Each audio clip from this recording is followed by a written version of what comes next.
Responsabilidade de chamar para si, fazer a sua equipe performar é total responsabilidade do líder, né? De fato, né? Exatamente.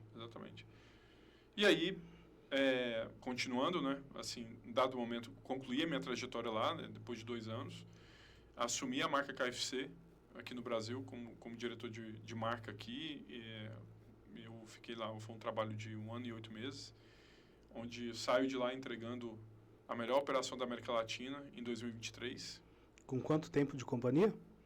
Eu fiquei com 1 ano e 8 meses. Fala galera, Jefferson Racon aqui com o segundo episódio do Racon Conecta, primeiro episódio do Racon Conecta aí falando um pouquinho do Jefferson, um pouquinho do como surgiu a proposta da Racon. Hoje com meu grande sócio e parceiro Rafael Caetano. Vamos conhecer um pouquinho do Rafael aí. Qual foi a transição dele de Goiânia para São Paulo? Por que ele veio para São Paulo? O pai do João e da Aninha, o digníssimo aí, esposo da Milena. Vamos conhecer um pouquinho do Rafael Caetano aí. E aí, Rafael? E tem o Mateuzinho também. E tem o Mateuzinho, não esquecendo o Mateus, tem o Mateus. Abraço, Mateus. Jefão, obrigado pelo convite. Convite Mandrake, né? Estou aqui contigo o tempo todo, montamos toda essa estrutura aqui, mas é importante a gente iniciar o projeto conosco, né? Não só para a gente aprender um pouquinho, mas também para a gente ir testando tudo que nós fizemos aqui e tudo mais. Então, tenho muito prazer de estar compondo esse projeto aqui, mais uma parte do nosso projeto aqui contigo, e obrigado pelo convite. E, de fato, começando com o pé direito, né, Rafael? Primeiro episódio falando um pouquinho da história da Racon, /Gé, segundo episódio, justo começar com o Rafael Caetano. No primeiro episódio, você deu um spoilerzinho que você é oriundo de Goiânia, né, Rafael? Sim. Goianiense aí. Conta pra gente como foi a sua transição de Goiânia para São Paulo, por quais motivos, foi meios pessoais, foi vida profissional que te trouxe até aqui, a capital do Brasil, né? Sim. Eu residi em Goiânia nos meus primeiros 35 anos de vida, né? A minha trajetória lá, passei por algumas empresas, mas a minha última movimentação ainda em Goiânia, que foi em 2009, foi quando eu adentrei no mundo do franchising. Então foi quando eu fui contratado como consultor de campo no Bob's, e lá, ainda que por uma empresa nacional, mas por demandas regionais. Então, de 2009 até 2015, me permitiram, né? Foi condicionante estar no Centro-Oeste ainda, né? Não que fosse problema, mas eu assumi regiões que demandavam Centro-Oeste, Centro-Oeste Norte, depois Nordeste, enfim, mas na hora que a coisa mexeu bem mesmo, foi quando me transferiram para a região Sul, e aí foi quando eu fiz a primeira mudança. Então, antes de vir para São Paulo, eu residi em Florianópolis 2 anos, por essa mesma empresa, pelo Bob's. Mas, assim que eu assumi uma posição de diretoria, uma cadeira nacional, eu tive que escolher entre... Naquele momento foi fácil a escolha, porque era uma cadeira que a diretoria era uma diretoria de São Paulo, por mais que eu seja uma empresa do Rio. Por ser a diretoria de expansão do Bob's, eu vim para São Paulo. E desde o início de 2018, estou aqui em São Paulo. Profissionalmente falando, foi o que me trouxe até aqui, né? Bacana, então de fato o que te trouxe a São Paulo foi a vida profissional. E que interessante, né, Rafael? Você é desse mundo aí de franchise, esse mundo executivo aí, e veio ser sócio do Jefferson aqui na Racon, um nicho de cabelo totalmente diferente. Mas como que começou essa sua vida no mundo executivo aí, Rafael? Então, eu vou ter que voltar lá atrás, né? Eu não vou citar nomes aqui, enfim, não que seja problema, mas é a história que tem mais valor.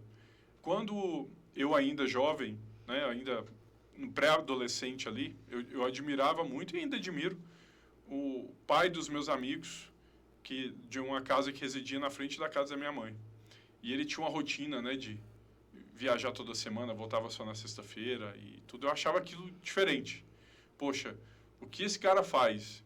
Então, eu fiquei sabendo o que fazia, tudo, mas o meu interesse não era fazer exatamente o que ele fazia, era fazer coisas que me permitiam ter uma vida que ele tinha, né? Uma vida profissional mais eclética, viajar, ajudar pessoas em outros locais e tudo mais, construir resultados, né, em lugares que não fosse necessariamente somente em Goiânia, e esse desejo ficou dentro do meu coração, né?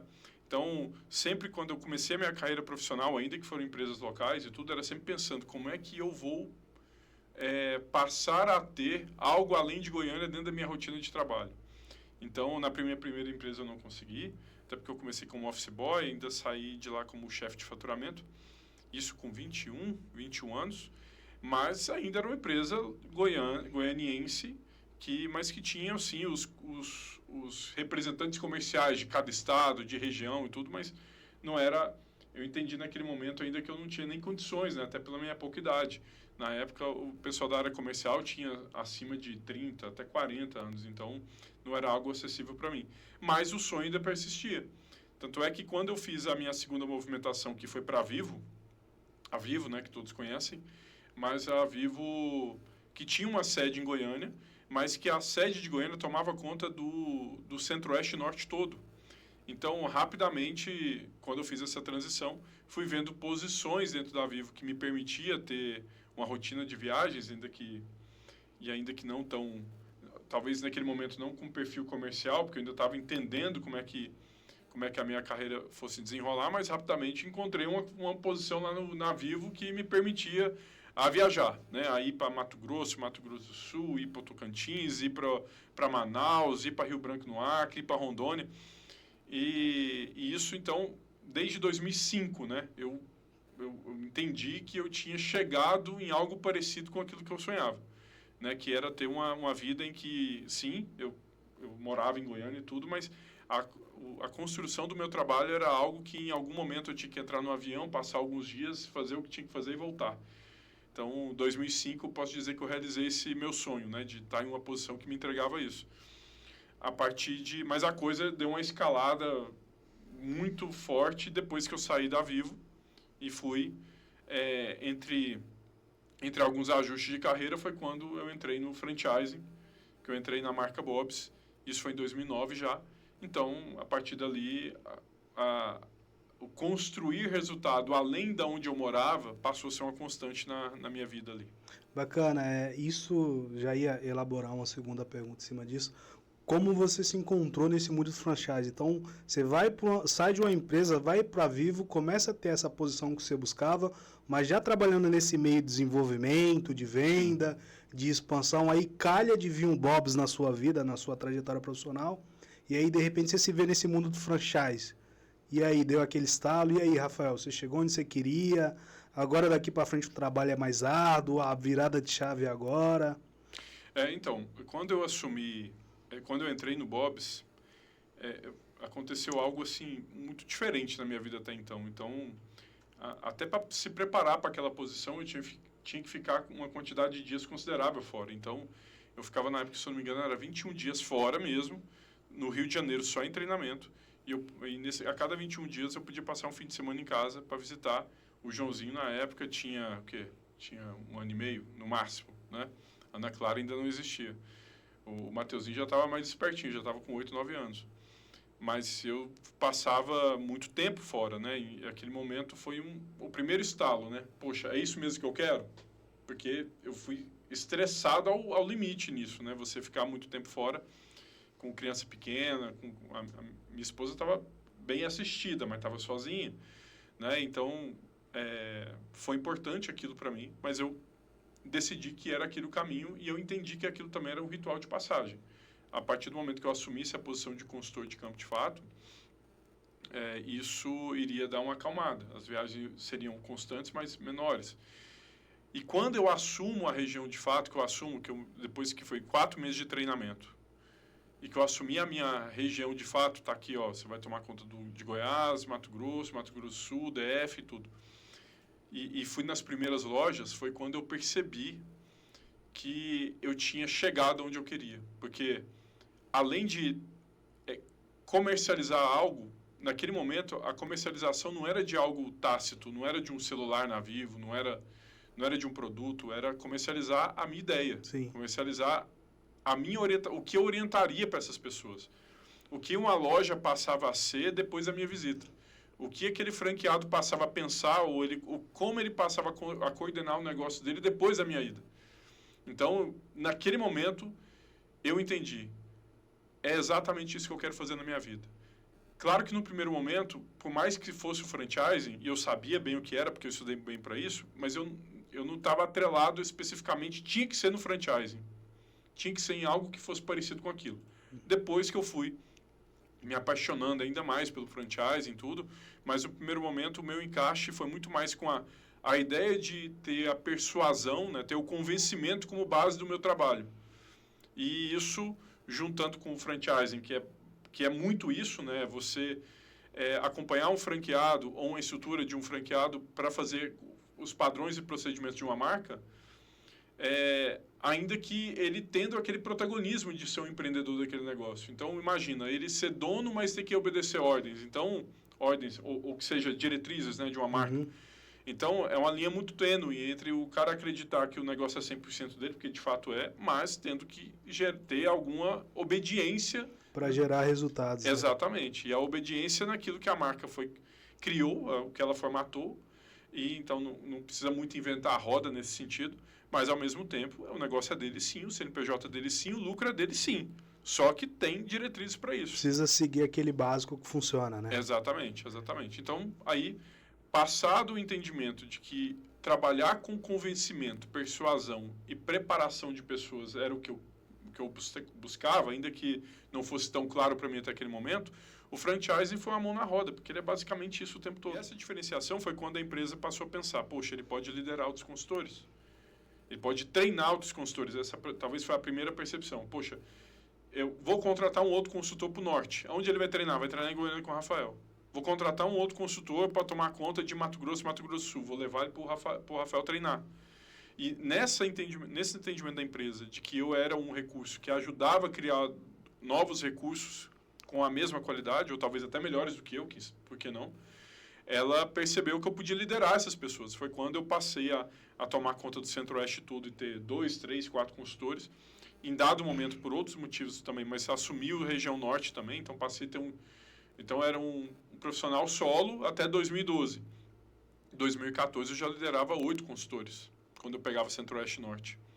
Né? E nesse período também foi quando eu agreguei um outro conhecimento e uma outra intenção na minha carreira, que foi, poxa, agora eu sei fazer franqueado ganhar dinheiro. Agora eu tenho que saber fazer franqueado crescer. Por quê? Se o franqueado está ganhando dinheiro, ele pode abrir outra loja. Ele pode abrir um quiosque. Se ele está crescendo, está ganhando dinheiro, está feliz, é hora dele crescer com a gente. Foi quando eu passei a me meter em expansão também. A provar ponto, a tirar foto. Como é que tira foto para ponto? Como é que entrevista um franqueado novo? Como é que eu vejo se ele tem capacidade financeira ou não? Capacidade operacional eu conseguia perceber claramente. Mas eu passei a ver esse negócio como...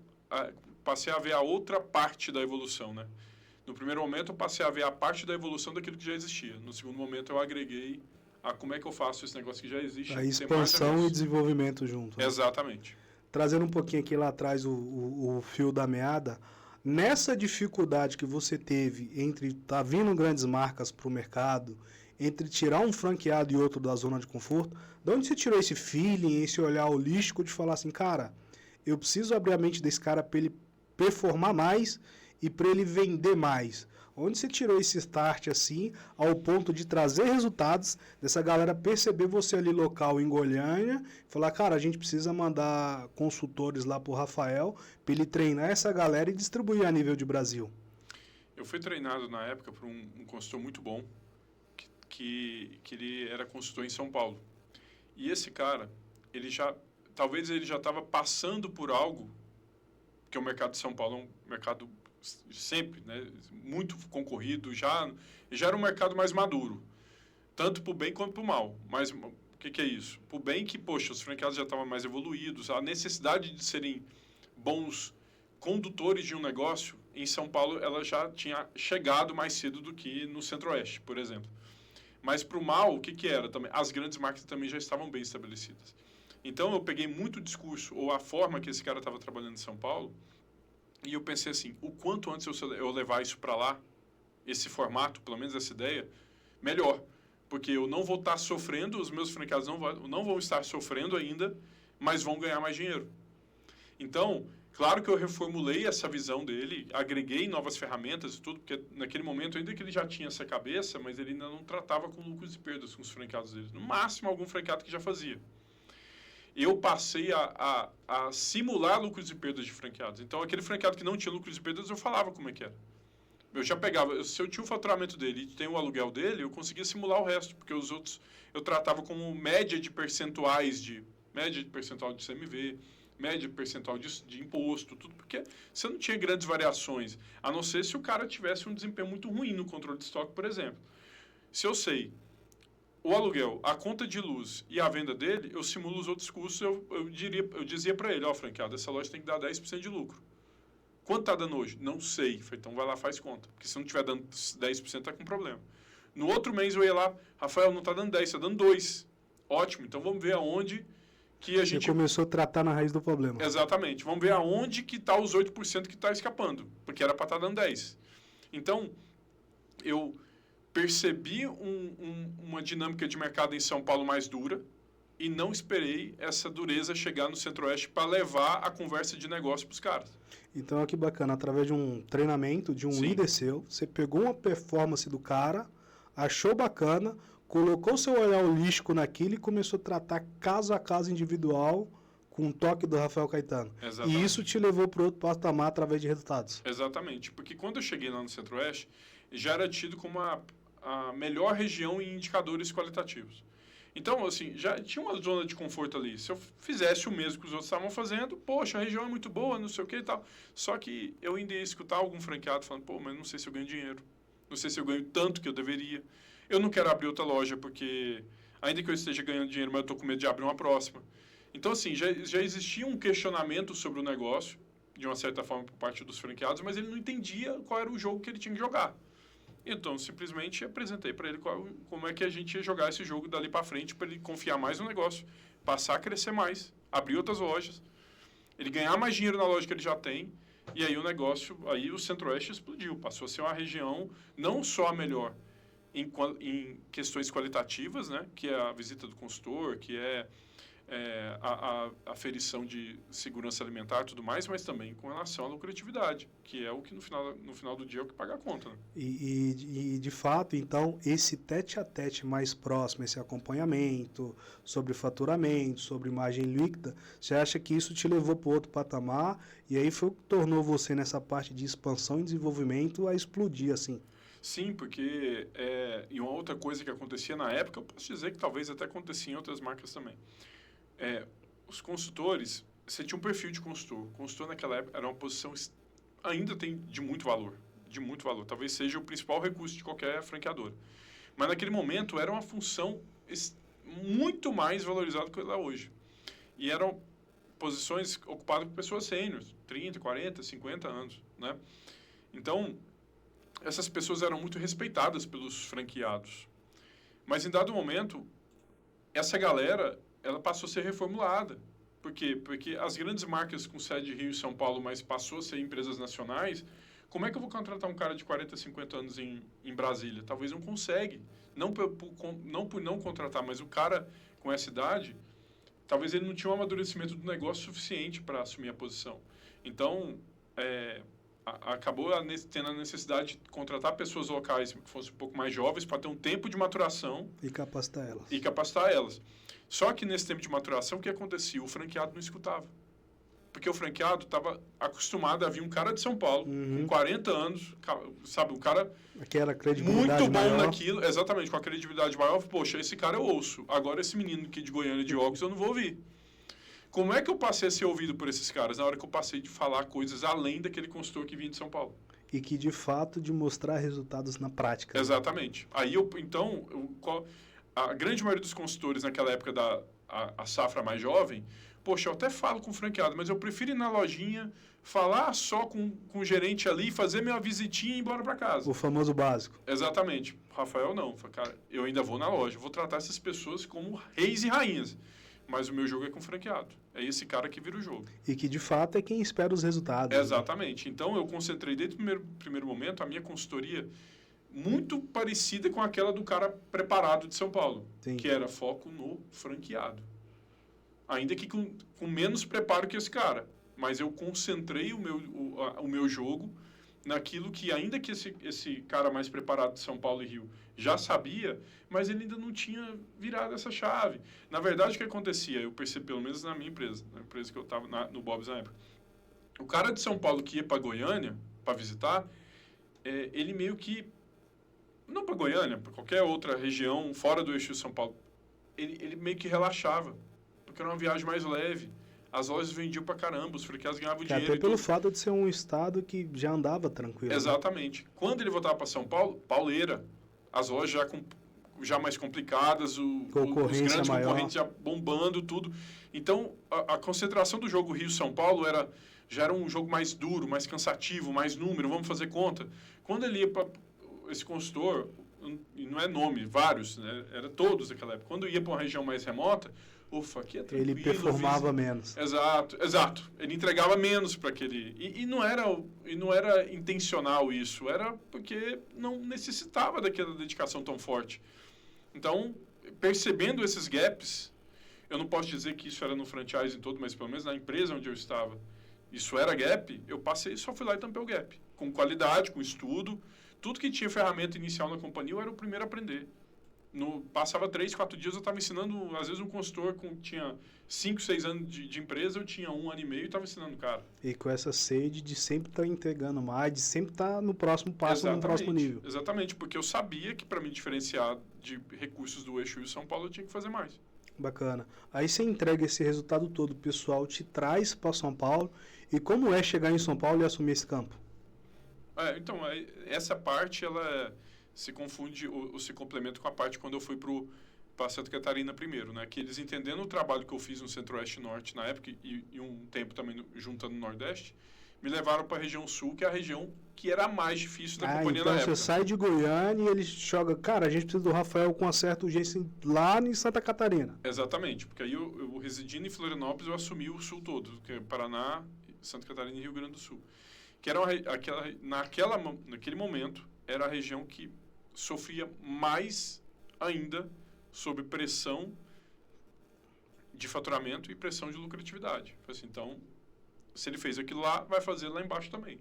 Vai remontar um time de lá uma missão com dobrada. Essa cabeça, exatamente. Vai remontar um time com essa cabeça, melhorar a lucratividade do pessoal mesmo. Tanto é que nessa mudança aumentaram muito o meu salário na época, pagaram aluguel onde eu morava, toda a empresa fez um puta de um investimento para mim estar lá. E deu certo, que coisa de 1 ano e meio depois. Os resultados vieram. Os resultados que já tinham sido alcançados no Sul, na imensa maioria, né, da região, a empresa entendeu que tinha que fazer um movimento maior comigo. Foi quando eu assumi a primeira cadeira de diretoria. E por que eu comentei lá atrás que eu passei a envolver expansão também no meu jogo? Porque eu sabia que em algum momento isso poderia me contribuir na minha carreira mesmo. Claro, eu ajudava o franqueado a crescer e tudo mais, mas a empresa me promoveu a uma posição de diretoria em uma função que em nenhum momento eu tinha sido titular dela de fato, que era a posição de expansão. Mas eu sempre passei a fazer expansão 3, 4 anos antes daquela promoção. Então, a minha primeira cadeira de diretoria lá foi o diretor de expansão. Que estava atrelado a uns resultados personalizado, né? Devido a esse tete-a-tete com o cliente, né? Exatamente. Você foi ganhando capilaridade e experiência. Aí você falou, cara, em algum momento isso vai pingar aqui e vou juntar as duas coisas. Exatamente. E aí a empresa fez o mesmo movimento. Na minha promoção para diretor de expansão da marca Bob's, aí essa já foi uma cadeira nacional, eu tive que mudar para São Paulo, porque a posição de diretor de expansão desta marca ficava no escritório em São Paulo. Foi quando eu te conheci. Porque eu mudei aqui para início de 2000, final de 17 e início de 18, eu mudei aqui para o Senic, também empresa pagando todos esses custos, apostando novamente em mim. Mais uma missão. Eu venho para residir em Santana de Parnaíba, e aí, em residindo aqui no Senic, passei aonde eu vou cortar cabelo? Encontrei uma barbearia onde você estava, e foi quando a gente começou a nossa amizade. Poxa, bacana. Então, Rafael, a gente está falando aí de quê? De 10, 12 anos de Bob's aí?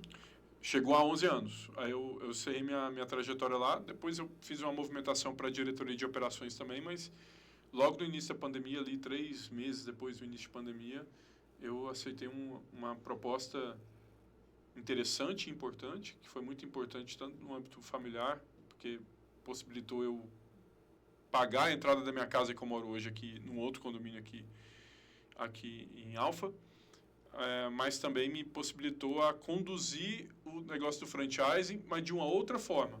Ainda que fosse uma marca que também tinha suas franquias, mas eu passei a conduzir uma operação própria. Então, eu passei a deixar de falar o que tem que fazer e passei a ter que montar um time para fazer. Que eram lojas de propriedade da marca e não de um franqueado específico. Então, foi um skill bastante importante que eu adquiri. E que já tinha uma capilaridade grande, né? Passou por grandes desafios lá, chegou assim com conhecimento absurdo. Então, você teve muita dificuldade nesse novo recomeço ou nessa transição?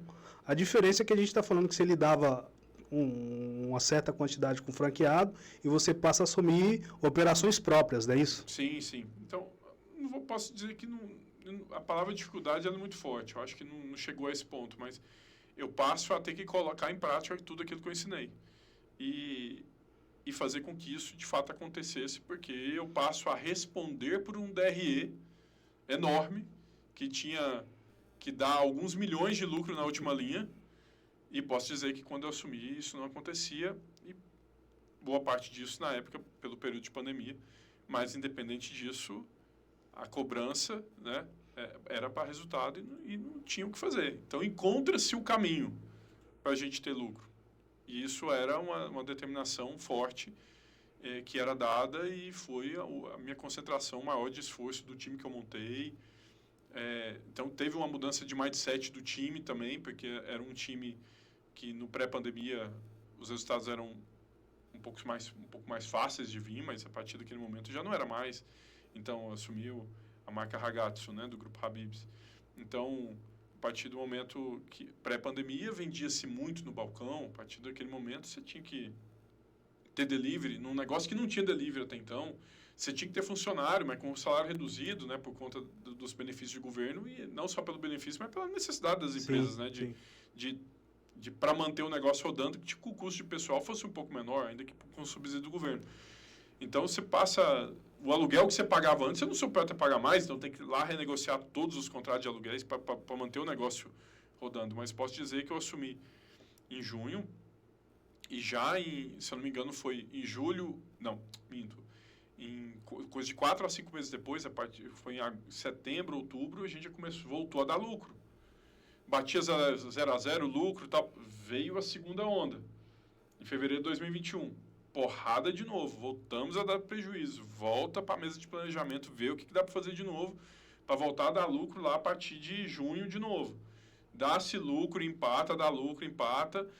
Essa roda gigante o tempo inteiro. Loucura. Foi nessa época que eu adquiri uma pressãozinha alta, mas já está controlada. E nessa posição aí, entre dar conta de meta, de faturamento, enxugar custo, enxugar gasto, e ainda lidar com a equipe, cara. Como que foi essa loucura toda? Porque igual você acabou de citar, teve que ter uma mudança de mindset aí, uma loja que tinha uma operação forte de balcão, essa loja passou a atender praticamente 100% delivery, né? Sim. Como que faz com a equipe, como que faz com o funcionário, como que conversa com essa galera e ao mesmo tempo performance, né, para bater metas?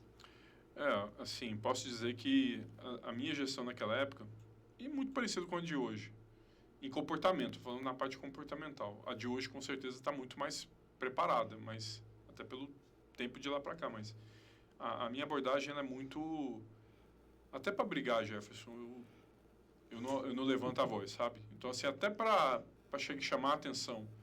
Regrinhas básicas, chamou a atenção, separa, elogia com todo mundo junto. Eu sempre apliquei isso de forma consistente e muitas das vezes, chefe, não dá, vamos fazer junto? Viu o que deu? Vamos fazer agora. Então, foi muito utilizando parte daquela ferramenta que eu utilizei lá atrás com os franqueados, muito na persuasão. Eu passei a ter que convencer também essas pessoas que era possível. Volta lá no começo, se for necessário pegar na mão, ensinar como fazer. Exatamente. Só que com uma diferença, um agravante, vamos dizer assim, que se não der certo, você vai ter uma reunião no início do mês seguinte com o dono do grupo e vai ter que dizer por que não deu. Que até porque a posição ela exige disso. Exatamente, né? Exatamente. E o porquê não deu era uma grana que ficava negativa na última linha que você tinha que recuperar depois. Porque se ganha o Rafael Caetano e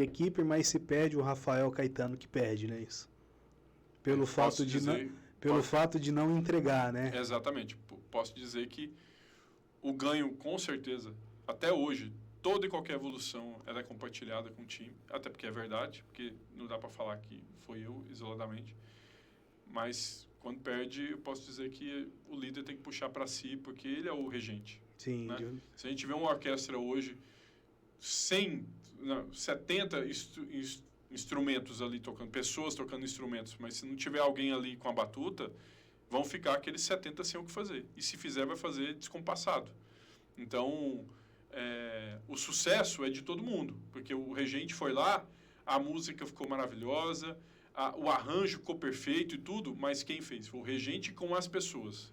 Agora, as pessoas estando lá e não estando o regente, ou estando mal, a culpa é dele. A culpa é quase que isoladamente dele, e é verdade. A gente conseguiu entregar a melhor operação da América Latina. Muito trabalho para chegar nesses resultados aí. Muito trabalho. E encerrando a trajetória lá, passo a estar na Milk Moo. Hoje tem 10 meses de Milk Moo. Uma das empresas aí no nicho de franquias que mais vendeu em 22 ou 23? Em 23 foi a marca que mais cresceu em shopping centers no país. E esse ano ela vem seguindo um ritmo de crescimento, de forma geral, bastante considerável. Mas é importante, sim, falar das vitórias e conquistas, mas mantendo o assunto em mim, né, como recurso, posso dizer que, de certa forma, Jefão, o negócio é gente. Sem você convencer pessoas a fazerem junto com você, não dá para alcançar nada. No fim da linha, você ser um bom gestor de pessoas e precisar de gente para desenvolver gente, né? Exato. E assim, e não ter nenhum pudor de ter um monte de gente melhor do que você e prepará-los para que seja. Ainda que seja em situações específicas, mas posso dizer que nesse período todo as pessoas que eu formei, as pessoas que passaram pela minha liderança, boa parte delas, se não for... Deram bons frutos, né? Deram bons frutos. Hoje eu tenho orgulho em dizer que muitos são melhores do que eu. Isso é importante, porque está claro que eu ajudei a construir uma base sólida e que hoje esses recursos, essas pessoas têm resultados ainda maiores do que eu tenho. E isso é um papel de um bom líder, né? Sim. Poder transmitir conhecimento a esse nível, de você ver a pessoa florescer aquele ponto e falar, cara, que bacana. A semente que eu plantei lá atrás, ela germinou muito bem, né? Exatamente. Isso é legal, né? No fim da linha, é sempre um papel de um bom líder ver a sua semente germinar, né? Sim, sim. É claro que a obrigação na minha evolução, ela se mantém, né? Então, continuo sempre me preparando, isso é importante. Leia bons livros, ainda que sejam focados naquilo que você aprendeu, ou naquilo que você quer como carreira, mas também absorva, né, diversos conhecimentos.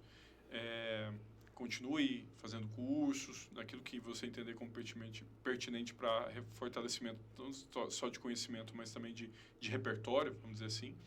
Mas a evolução é contínua, Jefão. A gente não para de aprender, não. Poxa, que bacana, Rafael. Encerrando um pouquinho a pauta do mundo executivo aí de franchises, desse business seu aí, de toda essa trajetória aí, que a gente sabe que tem muitos desafios, acertos, erros e ganho, que é uma trajetória bacana que foi contada aqui. E quem é o Rafael Caetano? O pai do João, da Aninha, do Matheus, o esposo da digníssima Milena aí. Qual que é os hobbies do Rafael Caetano? Essa é uma pergunta difícil de responder, porque boa parte dos meus hobbies estão meio que... Atrelado a trabalho? Nesse momento, sim. Mas aquele que é pessoal, de fato, tudo isso está meio adormecido. Né? Então, assim, até uns 7, 8 anos atrás, um pouco menos, um pouco mais, eu era um assíduo jogador de videogame aos finais de semana. Não faço mais. E não vejo problema em fazer, mas eu sempre percebo outras coisas mais importantes do que isso. Mas a gente consegue encaixar vários outros, né? Então, um dos meus hobbies pode parecer bobo, mas é dirigir à noite. Então, eu gosto de pegar a estrada, gosto de ouvir audiolivros dirigindo. Às vezes eu fico pensando, pô, eu quero fazer aquela viagem desta forma porque eu sei que eu vou ler 2 livros na viagem. Então, outro hobby que eu tenho, e não pejorando, porque hobby não é problema, pelo contrário, é solução, mas a própria Racon, é parte disso. É um ócio produtivo que eu tenho. Né? Está aqui na Racon. Está aqui na Racon, está aqui tocando esse negócio junto com você. É parte de um hobby, mas não é um hobby, como eu disse, né? Não é pejorando. Né? Parte do meu período que é de descanso, eu estou descansando na Racon. Pode não parecer, mas estou aqui ainda que acompanhando o negócio, mas é parte do que me deixa um pouco mais leve.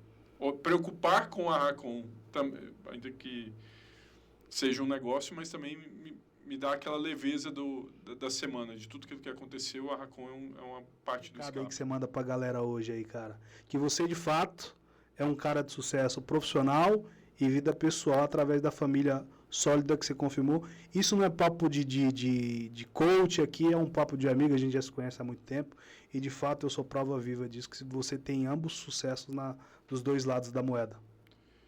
Jefferson, é luta diária, porque fácil não é. Muitas das vezes, a trajetória profissional é que eu contei muito a minha parte em que eu consegui mover o ponteiro de forma muito específica.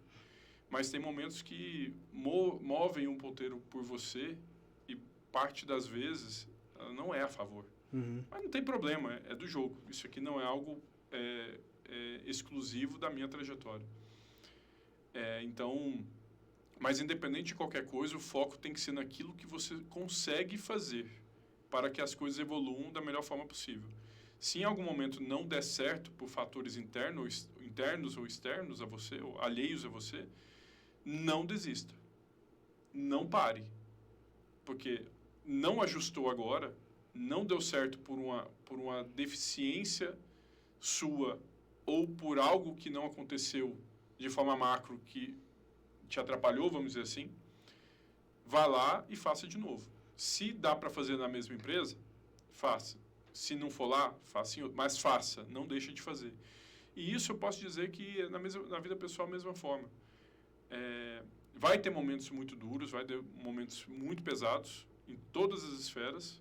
Que até porque são nesses momentos aí que a gente passa para o próximo nível, né? Exatamente. Então, isso vai acontecer, mas não desista. Vai lá e arruma, vai lá e consegue. Então, hoje temos um filho já formado, o Matheus Felipe, com 24 anos, já é um farmacêutico formado, trabalha na área. Abraço, Matheus.